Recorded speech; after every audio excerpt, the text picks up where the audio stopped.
It's a great idea to add social media links to your website. What is it? My name's Kevin from 99quidwebsites.co.uk and the online visibility agency. And today we're going to talk about where you should have your social media links on your website. Now, remember, our website is our home online. It's the one area that we get where we can completely customize the experience for people that we're lucky enough to have come along and find our content, whether that be through search engines, whether it be through social shares, whether it be through people that we meet in person, or links that we send out via email. There's a multitude of reasons people come to our site. However, what we want to do when we get someone coming along to our website is we want to hold on to them. We want to navigate them around so they can find the information they're looking for. And this is absolutely critical because often when people land, they may have seen an article that you've written, a blog post, and they've got, oh, that's really interesting, to have a read. Do we guide them somewhere else? Do we make them go around and find more relevant information to what they've found? Maybe they've landed on your homepage, they've heard of your name, they've seen you out in a van or whatever it is, they've remembered it, they've typed it in, they've landed on your homepage. Are we giving them the opportunity to navigate around our site to find what they're looking for? Or are we bouncing them straight off of our website back into social media? It's a massive mistake that for some reason is becoming a growing trend with web designers and businesses that are creating websites, that they're putting front and center social media links to get that valued visitor from our website and smash them back over to social media where they may or may not find anything that they're looking for. And remember, on social media we have a timeline. So the timeline, yeah, we can feature stuff and all of that, but we have a timeline. So the timeline may not be in the order that they're looking for the content. Whereas on our website, we can guide them around really seamlessly and effortlessly so they find exactly what they're looking for. So it's a massive mistake to have your social media icons in your header, in your menu bar along the top where we have our contact details. Contact details, fine, because at that point they want to talk to you. We take them from web to conversation.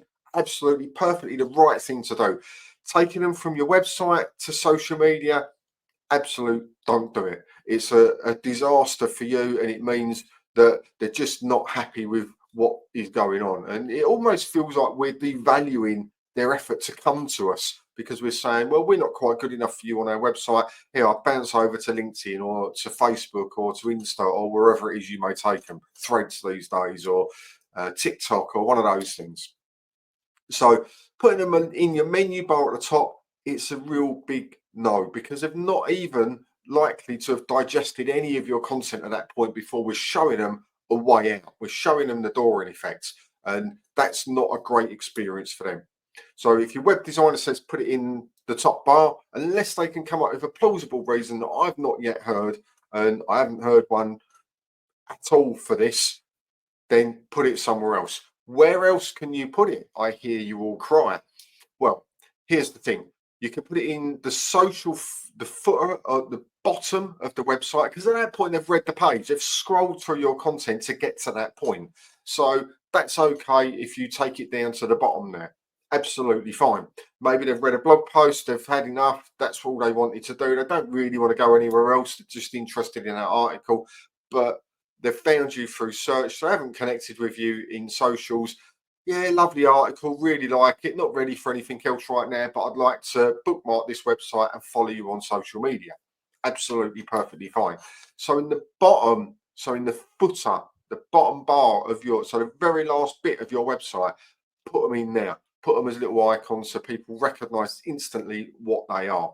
You can put them on your contact page if you wish. I'm less fond of that because, again, if they want to contact you, really you want phone call first, or WhatsApp message, or fill out a form or email you. You don't really want them bouncing back to social again and sending you a Facebook message that may or may not come through, or it's filtered, or they've crashed, or whatever's gone on, and it becomes a bit of a headache. So on the contact page, we need to keep it on really just the footer of each page.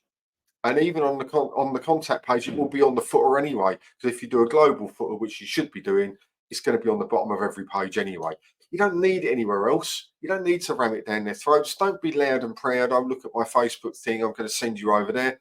It really isn't relevant to them when they're coming and visiting your glorious website that you've had built. So remember, if your web designer wants it in the header and they want it in the menu bar, ask them why. If they can't come up with a good reason, say, I've seen this guy online and he's telling me stick it in the footer. Why can't I have it there? Because I'll tell you, it'll serve your business better. So my name's Kevin from 99quidwebsites.co.uk and founder of the online visibility agency. I hope this has been useful. I'll see you in the next video.